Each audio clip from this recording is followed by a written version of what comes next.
حاجی جب حج کے میدان میں ہوتا ہے اور آسمان سے ایک فرشتہ حج کے دن 9 تاریخ کو عرفہ کے میدان میں آ کر کہتا ہے، اے حاجیو،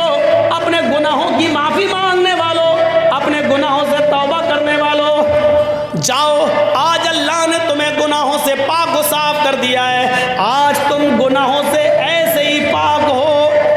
جیسے دھوبی کی بھٹی میں کپڑے کا میل کچیل صاف ہو جاتا ہے، جیسے کوئی بچہ اپنی ماں کے پیٹ سے پیدا ہونے کے بعد گناہوں سے پاک و صاف ہوتا ہے، جیسے وہ گناہوں سے بالکل پاک و صاف ہوتا ہے، ایسی اللہ نے تمہارے سارے گناہوں کو مٹا دیا، سارے گناہوں کو سے تمہیں پاک کر دیا۔ اے حاجیو، اپنے ملک میں جانے کے بعد، اپنی بستی میں جانے کے بعد پھر سے تم اپنے آپ کو سیاح مت کر لینا، جاؤ، آج تمہارے اوپر سے گناہ مٹا دیے گئے ہیں اور تمہیں پیدا ہونے والے بچے کی طرح کر دیا گیا ہے، اس کپڑے کی طرح کر دیا گیا ہے جس کو دھوبی کی بھٹی میں جانے کے بعد اس کا میل و کچیل صاف ہو جاتا ہے، گندگی صاف ہو جاتی ہے، تمہیں کپڑے کی طرح دھل دیا اور صاف کر دیا ہے۔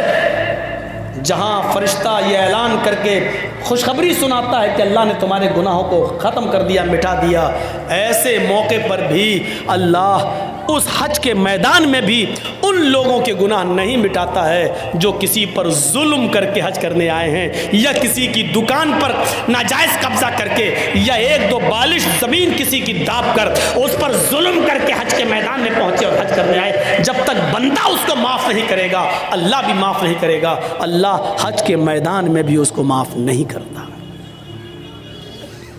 اپنا حق معاف کر سکتا ہے اللہ، لیکن اگر آپ نے اللہ کے بندے کا حق مارا ہے تو جرجی صاحب اپنا حق معاف کر سکتے ہیں۔ اس آدمی کی اگر آپ نے زمین دابی ہے یا اس پر ظلم کیا ہے تو اس کا ظلم ہم تھوڑی معاف کر دیں گے۔